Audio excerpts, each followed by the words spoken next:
ce qu'il venait d'écrire. Et lorsqu'un contradicteur éventait ses propos, il jurait sans rougir n'avoir menti d'un mot. Son verbe était un pont bâti sur la fumée, son serment un palais dans les vents consumés. Il promettait des lys sur des champs de gravier, puis louait la prudence à n'en point voir pousser. Né parmi les faquins experts en fourberie, il chantait sa noblesse avec componction pie.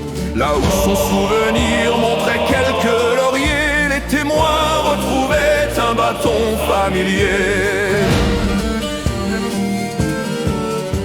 À l'école déjà, sous le rire des brutes, il lançait au plus faible sans perfide dispute. Et lorsqu'un enfant juif baissait un peu les yeux, il prenait cet instant pour un triomphe odieux. Plus tard devenu maître en l'art des faux nuages, il se met contre mille obscurs bavardages. Jamais preuve au grand jour, jamais fait, jamais non, seulement des soupirs déguisés en raison. Je ne dis rien, disait-il, mais chacun sait le reste. Et le doute à ses mots faisait son œuvre funeste. Ainsi l'ombre avançait sous des dehors courtois, et la calomnie marchait vêtue de soie.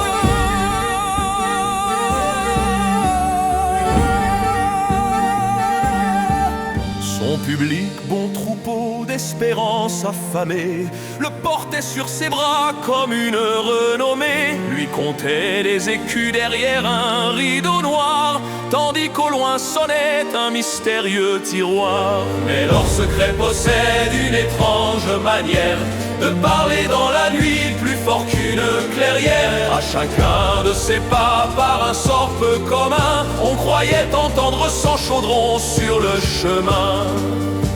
Il n'inventa jamais ni moulin, ni navire, ni poème durable, ni jardin à bâtir.